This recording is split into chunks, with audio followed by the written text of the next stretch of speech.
Welcome to Mojave Hobbies. Good afternoon. Welcome to a special Father's Day episode. Today we're out here in the far southwest mountains of Utah on the border of Arizona, exploring an old mine that I found years ago. It's not a very big one. It's just a small drift. The first thing I want to say is, when you go exploring and you find a mine, stay out and stay alive. Usually it's pretty dangerous. This one I've been in and explored, and I know what to expect, so we're not in any real danger. But if you're going to be doing that seriously, you need to get the proper equipment. You know, have your kit with med kits, your water, some food or snacks, some rope, an air purity detector thing. You know, if you're going to be seriously going deep into some mines, you better know what the hell you're doing, because it's dangerous, extremely dangerous. If you want to know more about geology and about mining and about the dangers there within, there's some really good channels out there. Amazing PA is one. Another one would be AskJeffWilliams.com. Jeff Williams is extremely knowledgeable. He's one of my favorite mining YouTubers. Check out his channel. It's awesome. You'll learn a lot more than I might teach you. Everything I know about some of this stuff, I learned from him. So anyway, this right here is the first one we came to.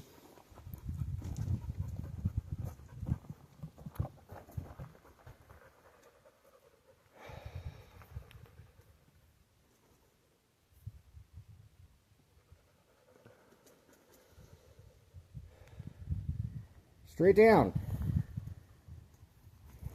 When I first came up here the first time, I found this place because we were down there kind of exploring this area, wondering what's about. And then we seen these piles right here, these three piles right here. Then as I was coming up here, I noticed some old steel cable hanging out the side right there, and that's how I came across this first one here. All right.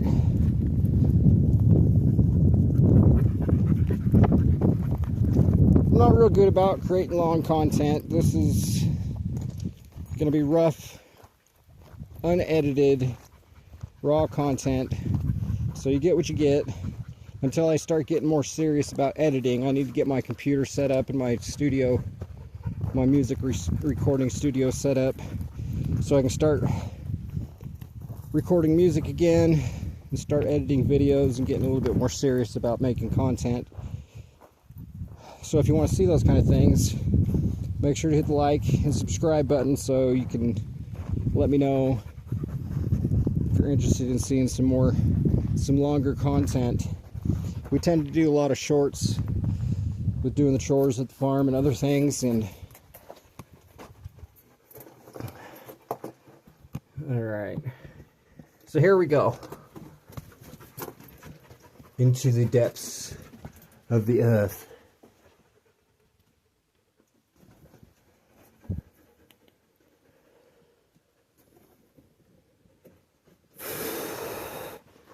So there's another drift further down. Last time me and my buddy were up here, he climbed all the way down through, and they climbed up and out through that hole into this next one. Well, obviously that's a little bit of a collapse there. So, there's a bat. So I only know a little bit about geology. Hello, Mr. Bat. But I'm not even sure if I'm in a gold-bearing district or not. If you're prospecting or wanting to know, looking for gold, you might want to check the reports and make sure you're in a gold-bearing area. But I know a little bit about what's going on. When you look at this, you see all this coloring right here? This rock right here has been geothermally altered. That's geothermally altered rock. I'm not sure what kind. I'm sure Jeff Williams could tell you. Oh, look. A big giant spider right there. Can you see that? Can you see that little spider? Where is the big spider? I don't think you can see it. Anyways, so there's some copper staining right there. A little bit of copper staining. Oh, it's so nice and cool in here.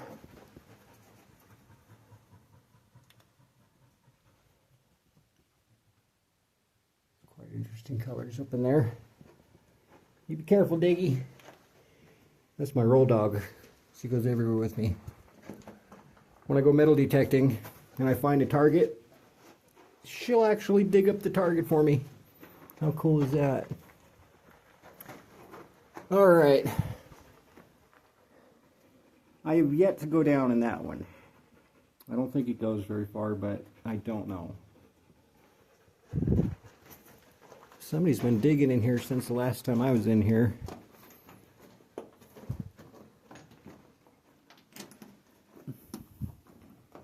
I'm actually surprised Greta even came in here. She hates coming in the mines.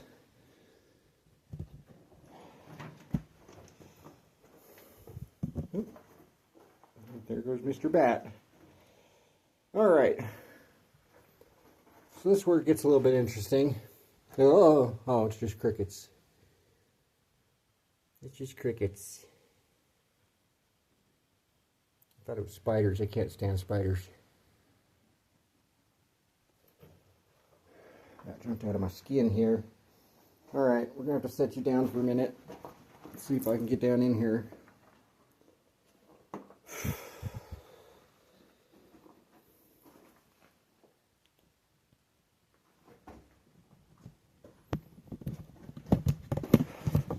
It's kind of tricky. I don't have a cameraman right now.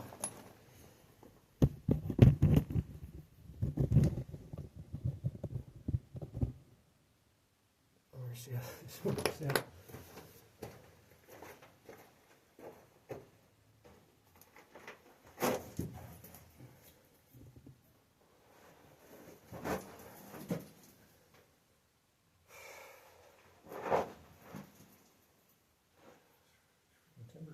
Worse than they were last time I was here.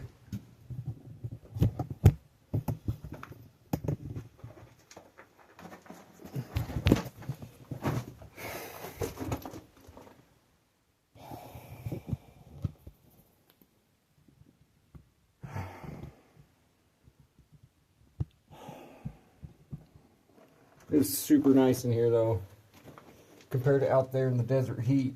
I think it was 119 out there.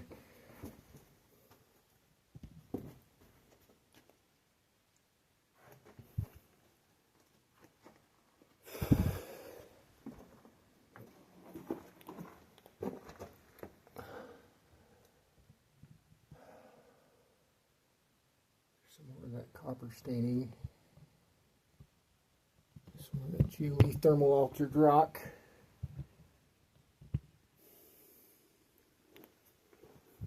There you go. A nice band of it. See that?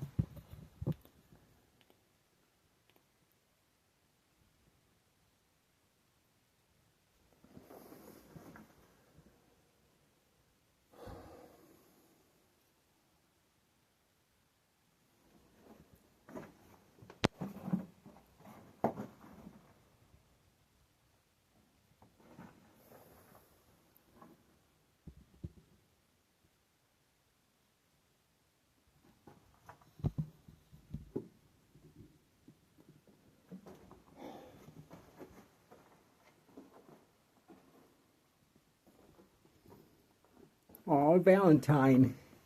Look, it's Valentine. They found Valentine.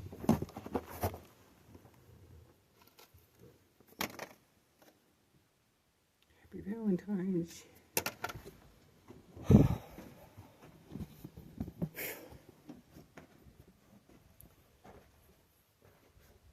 The first time I ever came down through here, we were standing up on top of that over there. We could feel the wind coming through here. And that, I think that was before I realized that this connects to that shaft over there. And I was like, oh, there's wind coming through here. Gee, I wonder how far that level goes down to, because we were up there on that level, and we came down here on this level. Wow, that's interesting stuff up there.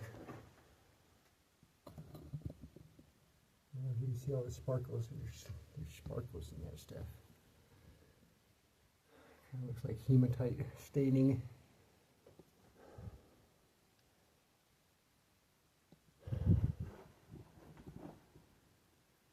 All right.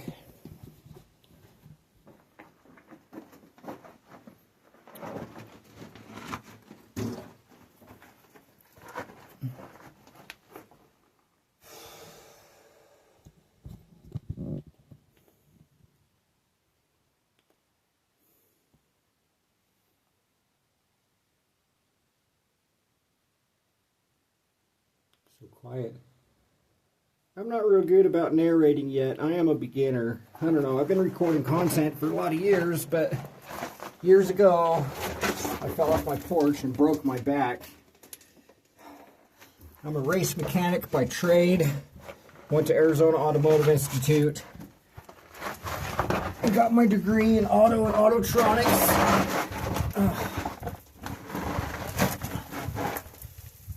Worked in a few shops here and there, and then I caught my lucky break. And I started working with Sorensen Motorsports,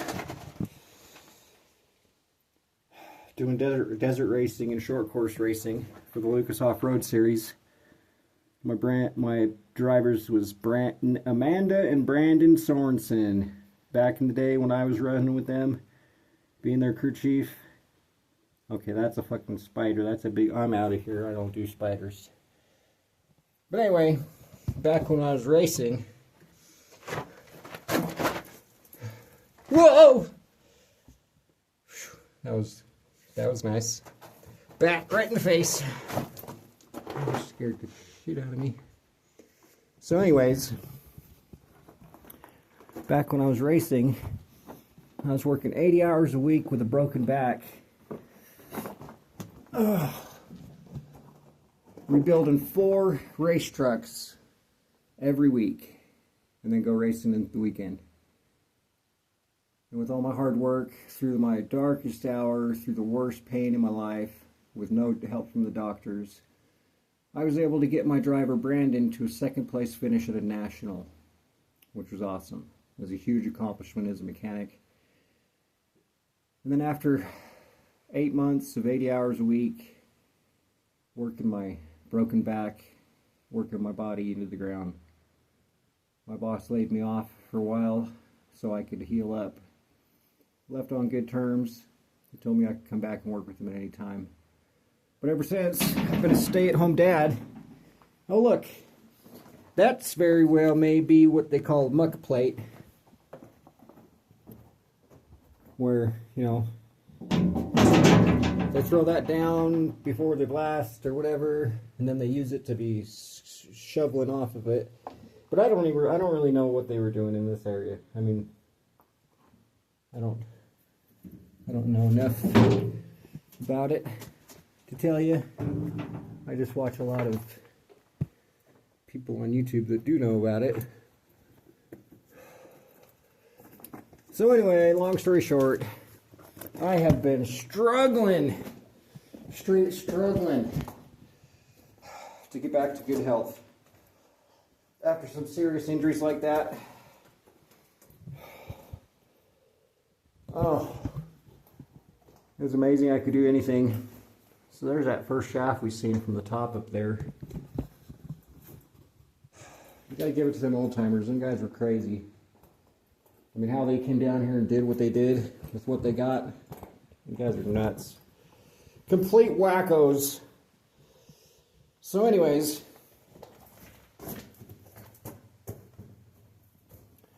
so now ever since back in the day when my boss laid me off, I had to spend years trying to recover from the worst injuries of my life.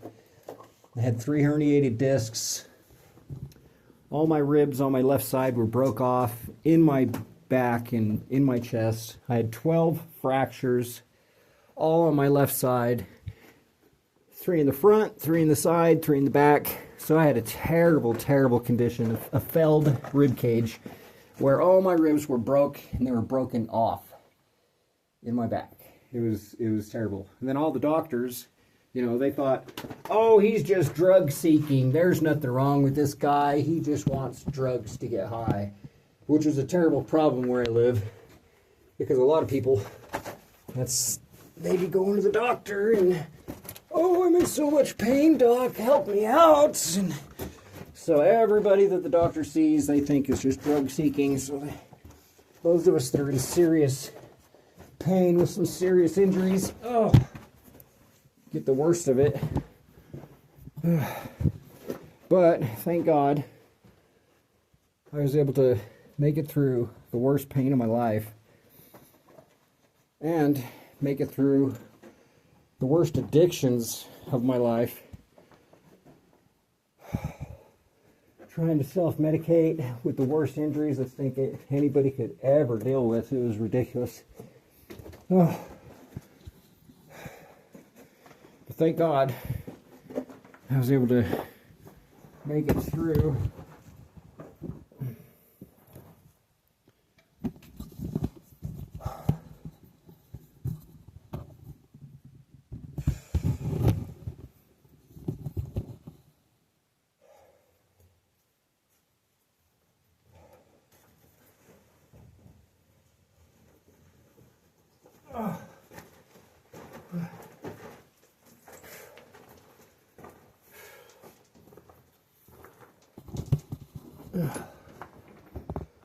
Oh. See, I told you, Greta don't like exploring mines. She'll come in for a minute and then she's like, I'm out of here. It's too dark. I don't know what's going on. And she's like, I'm out. So that's the first half of this little small drift mine. Now the next one has some areas where we haven't been down into yet. So if you guys like and subscribe and maybe shoot a comment down below.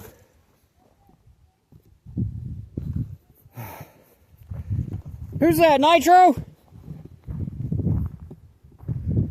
Got my daughter Nitro up here. Try not to put my kids' faces on YouTube, but stay where you are. I'm coming.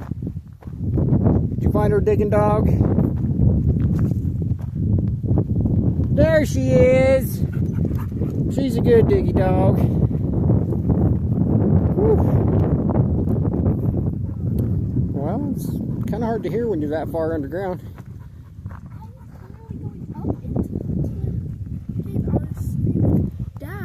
All right, we can go. You can go with me, explore this first little bit. Okay, were you looking out for rattlesnakes? You always got to be looking down in the bushes, down in the areas. Jeff Williams will tell you, he says, you got to look out in the desert because you come towards the entrances to these old mines, and right around in these areas, snakes will be hanging out in the shade. I didn't really see anything Woo. in there. Man, look at that scenery.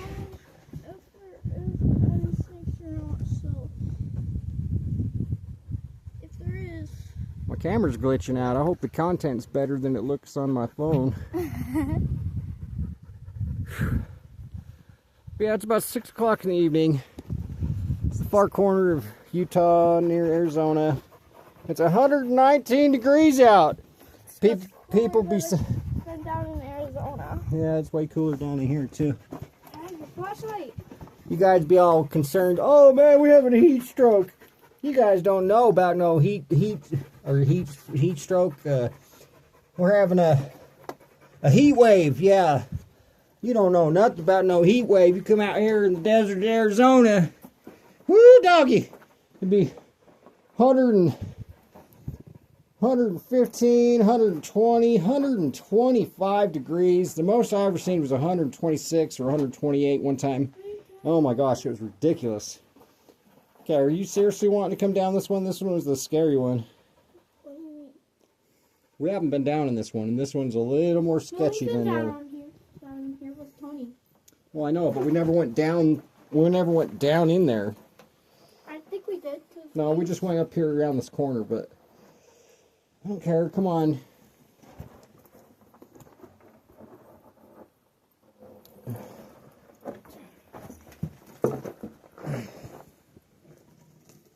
Spiders. Oh. My nemesis. She ain't gonna come in this one, She's alright, just leave her out there. She didn't even come down in the other one. She kept coming looking at me. I'm like, hey, what are you doing? Whew. You know, it don't... Well, it's nice and cool in here. It don't really look that bad down there. I'm half tempted to go check it out. What do you think, Kinsley? Which way? I mean, there is a rope already here. Who knows? It doesn't look that old. Seems kind of sturdy. Well, we'll go that way and show them what's up. Which way? That way. Oh, okay. Over there yonder.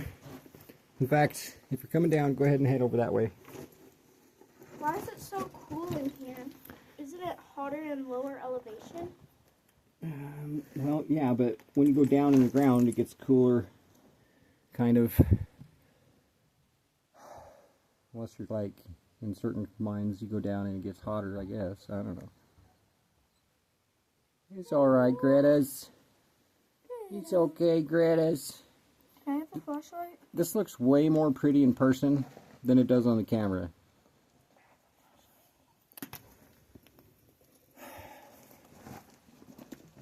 What if we rode into a snake?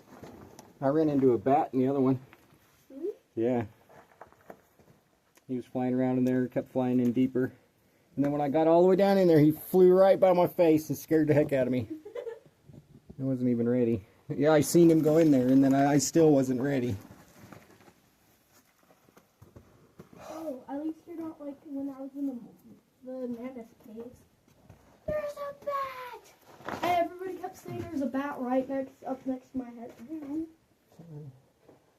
Oh my gosh, I thought that rock right there where the light is shining, I thought that was a freaking bat just laying on the ground. I'm like, no.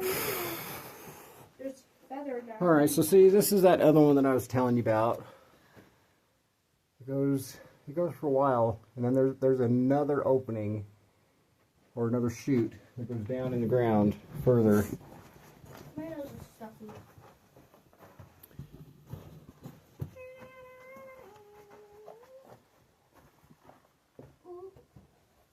Alright, you stay right there for a minute. Why is my hair so soft? Because it's poof dirt. Oh, you know what? I ain't going in there. I'm not going in there.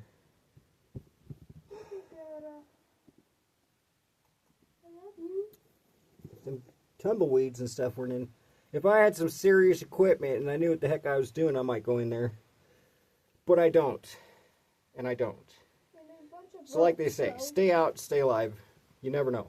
Obviously. A bunch of ropes, so obviously somebody's here. Yeah. But obviously, it looks to me like a lot of the stuff is from the cave-in. Part of this roof right here collapsed in. And all them timbers, they used to be standing like that one. That other one was probably standing in this hole right here. It's now falling down there. See, I don't know. Probably not a good idea to go down there. Explore what?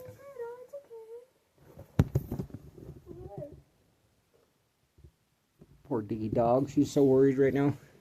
It's okay, guys. I won't get hurt. Well, be careful. Keep dragging my gun in the dirt. Hey, at least you have pants. I have shorts on. Alright, start heading back up and out of here. We're not going to I go. don't even go to go over there. You want to go climb in there? Yeah. Oh my gosh. Have you already gone to the one that leads to the big hole one? How do I get up there? Yeah, I already went in that one. You got to climb. You're going to have to hold this.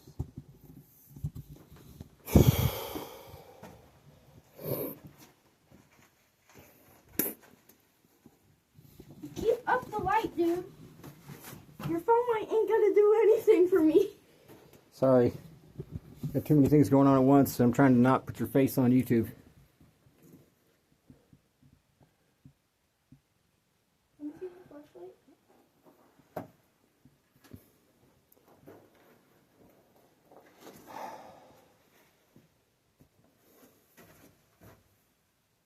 Hey, there's like a little Flintstone house underneath it.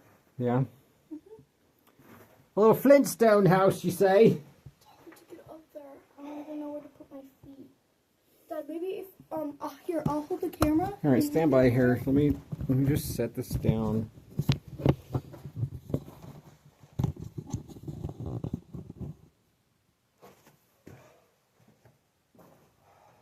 I really didn't want to take you in here. Because one, it's dangerous. Two, we don't have any of our equipment with us. And three, we're posting it on the internet. So? All right. Here's my leg. I'm on my leg. You put your climb up there. You put your other leg up there. Put that leg up there on this. And then you're going to step on me to get up to the next thing.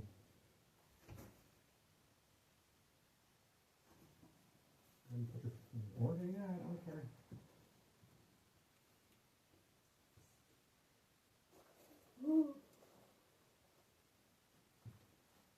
I keep on getting down. And really, it just goes right there. And then there's another hole in the ground that's like that one over there. Little cactus needle. Oh my goodness gracious! That freaking beetle scared me half to death. Yeah, you should have seen the size of the crickets in the other one. They look like spiders, and they were right in my face. I'm like, oh, I don't do spiders. But they're crickets, so I was okay. Okay, I know. It's extremely boring content, right? Was it the one that it breathed in the dirt? Well, you don't want to ever breathe in this crap. That's part of the danger. Because in mines, all this stuff that they would mine in, a lot of it's freaking toxic for your health if you're breathing it. That, and in mines where there's not air flowing through them, there becomes dead air where the wind doesn't make it in here. And all the air that's sitting in here has been sitting in here for many, many years, and it gets all old and stagnant, and there's like poisons in the air, and you don't know it. So if you don't go in there with the proper equipment, they have these air purity meters that you wear on your belt, and when you go in a mine, if there's a pocket of dead air that's not got very many oxygen level, or if it's got dangerous stuff in it, it starts beeping. But if you don't have that stuff, and you go down in a mine, and you don't know what you're doing, you can make your way into one of them pockets of dead air, and guess what happens? You die. Well, at first, you just start to get a little bit tired, be breathing hard, then all of a sudden, before you know it, you just kind of fall asleep, because you don't have enough oxygen. And after you fall asleep, you slowly die, and you never wake up. That's why you don't mess around in a mine, ever. Alright, start heading out. Our video's getting kind of long, and our content is getting boring. But we can't have that. We've got to have interesting content. Isn't that right, you guys? Don't you guys want interesting content? I'm trying so hard, okay? I am. I'm trying so hard to bring you guys interesting content. I live in a very interesting area of the Arizona desert. And let's talk about rocks for a minute. I don't know a whole lot about rocks. I know some about rocks. I know some about fossils. I didn't even see this. Oh! Yep, you see them white stringers? Sorry. You see them white stringers? This rock was fractured, and then there was a geothermal event where that rock had geothermal flushed up through it, and it made these quartz bands right here. That's probably the whole reason why these people were mining in this stuff. You can see this geothermal altered area here. There's a little bit of quartz stringers here, and it's fractured or it's brecciated. Jeff Williams, eat your heart out. Okay, so anyways, I'm not real big on geology. Dad, we got hurry. You're gonna have like a mini little panic attack over here. Okay, I'm talking. Trying to narrate my video, child. Father. So anyways, back in 2009, me and my wife were driving down I-15 towards Utah, and we seen a giant meteor fall out of the sky. It was huge. It looked like it was a quarter-sized piece of the moon. And we were witnessing the very end of the fall. So the meteor's falling out of the sky, and you can see it doing this arc, and it's flying right towards us, and it's at the end of its arc. And it was doing this thing that they call, it was going into dark flight. Okay? Where at the end of a meteor fall, all the fire starts to go out, and you can actually kind of see the stone. And at the time, when we seen it, it looked like it fell behind the mountains of the Utah Gorge. And after years of studying and talking with my neighbor who was a geologist, and rock hounding and looking for rocks, and the rocks out here in the desert, they're extremely boring most of the time, okay? Well, we came across some extremely interesting rocks that were quite bizarre. And then after, years of living here right by the mountains, I noticed right where we seen that meteor fall, there was a crater at the top of the mountain, right where that meteor fell. And we thought the meteor had fallen behind the peak of the mountain, so fell behind the mountain. And we thought that's where, oh, it's somewhere in the gorge. We should search for that one day. Wouldn't that be cool? Oh yeah, sure, whatever, And then years later, I'm talking about it, and I started looking into it on Google Earth and whatnot, and I realized, holy crap, that meteor hit the mountain right there. Look at that crater. So there was a crater, right? Anyway, long story short, after years of rock hounding, I ended up finding probably 9 or 10 or 15 giant pieces of this potential meteorite.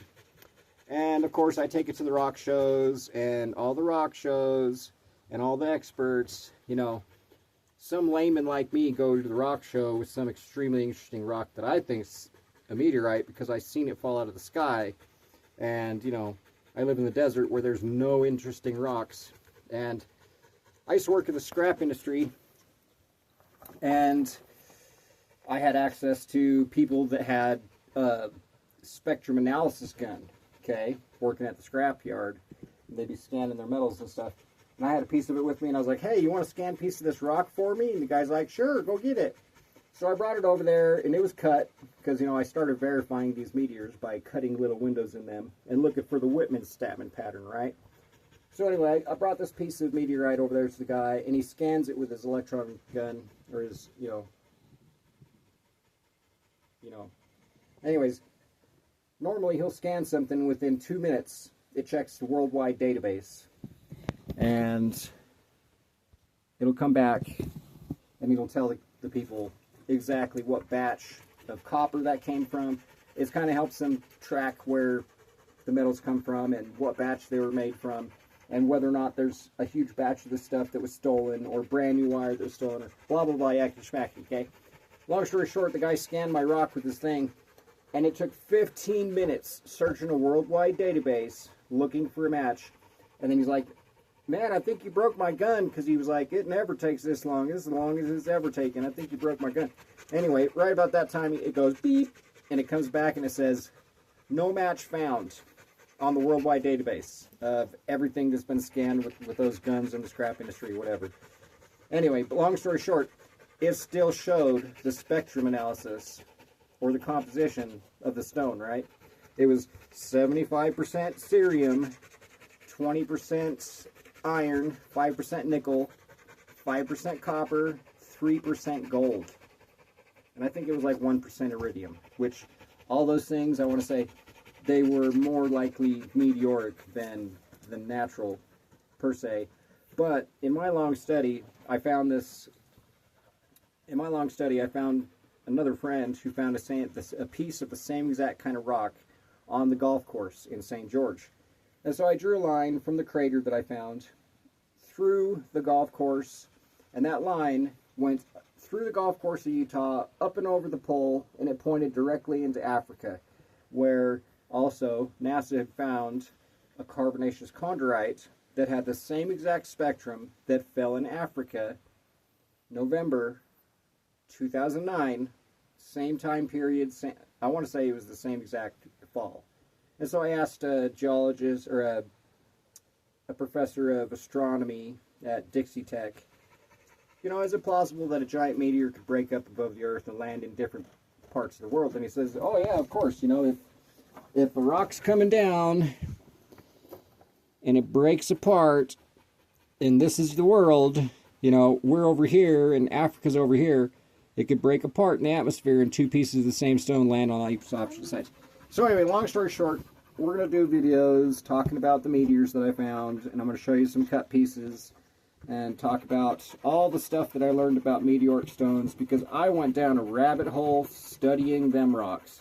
There's thousands and thousands of categories and classifications and different things, and I searched and searched and searched, and what I came to find is the rocks that we found, they were connected to the asteroid Vesta. Okay, they come from the asteroid belt. They come from the asteroid belt. Oh yeah, that was another interesting thing. So the rock that NASA found had the same exact spectrum. I mean, the same exact numbers, okay, as the spectrum that I randomly got as a backyard scientist at the scrapyard having a piece of rock scanned. Okay, go ahead. I'll be right there. Anyway, long story short, in my study, I also found a study talking about the Dawn space mission where they went out there to the asteroid Vesta and they shot a probe into the side of Vesta and took a spectrum of Vesta. Vesta being one of the largest remnants of the core of a planet that was destroyed. And, you know, deeper near the core of that thing is high concentrations of iron.